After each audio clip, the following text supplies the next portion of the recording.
Weekend hii story kubwa mjini ni uzinduzi wa mashindano ya Build Super Cup 2026. Uzinduzi umefanyikia pale Oasis Village Mbezi Beach Jumamosi hii kwa mechi mbili kuchezwa. Mechi ya kwanza kutoka kundi A iliwakutanisha Chemba ya Ujenzi CCIT na Zanzibar Marketing, ambapo kwenye mechi hii Zanzibar Marketing walikubali kulala kwa goli 7-6. Mechi ya pili kutoka kundi B ilikuwa ni kati ya wenyeji Oasis Village dhidi ya Sokabet, Oasis wakiibuka na ushindi wa goli 4-1. Siku ya Jumapili imepigwa mechi moja. Zanzibar Marketing aliibuka na ushindi wa goli 3-1 dhidi ya TBS, wazee wa viwango na ubora. Kundi Paparazi baada ya kutoka site nilikokuwa anachomelea mabati kwa kutumia Oles welding stick, ikabidi nibuke uwanjani na kwa niliyoyashuhudia na kuletea rekodi 5 zilizowekwa kwenye mashindano haya.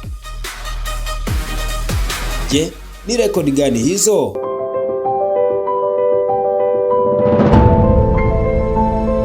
Moja.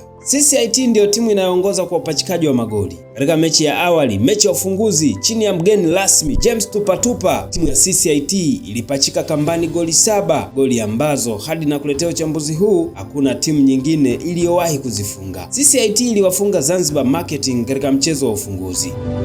2. Oasis Village ndiyo timu yenye goal difference kubwa kuliko timu nyingine yoyote, lakini pia ndiyo timu iliyoruhusu goli chache zaidi hadi sasa. Oasis Village kutoka kundi B imecheza mechi moja pekee na ni dhidi ya Sokabet, mechi iliyoisha kwa Oasis kuibuka na ushindi wa goli 4-1, ikiwa ni tofauti ya goli 3, na hadi sasa hakuna timu nyingine yenye goal difference kubwa kama hii. Baada ya Oasis, Zanzibar Marketing na CCIT zinafuatiwa zikiwa na goal difference moja kwa kila timu.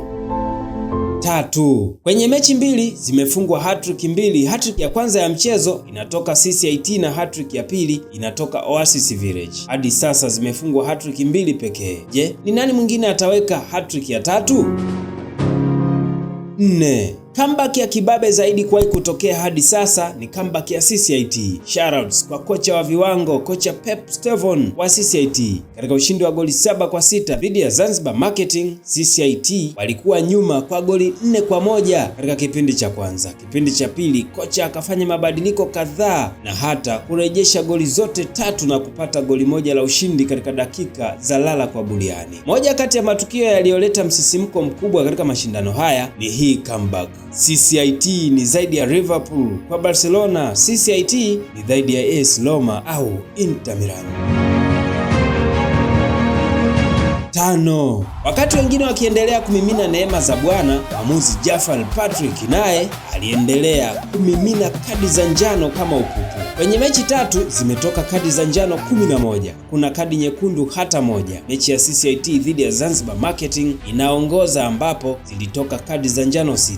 Mechi iliyofuata kwa kadi, mechi iliyochezwa Jumapili, Zanzibar Marketing dhidi ya TBS, ambapo zilitoka kadi za njano 3, huku mechi yenye kadi za njano chache zaidi ni ile ya Oasis dhidi ya Sokabet. Kwa leo naishia hapa. Kumbuka weekend ijayo Jumamosi kutakuwa na mechi mbili. Mechi ya mapema saa 8 ni Stanbic Bank dhidi ya Oasis na CCIT atashuka dimbani saa 10 dhidi ya TBS, wazee wa viwango na ubora. Jumapili kutakuwa na mechi moja pekee. Stanbic Bank watawakaribisha Sokabet, mechi ikiwa ni saa 10 jioni. Niandikie hapo chini ni rekodi gani kati ya hizi 5 imekubamba zaidi. Endelea kutufollow kwenye kurasa zetu za mitandao ya kijamii kwa jina la Fundi Paparazi.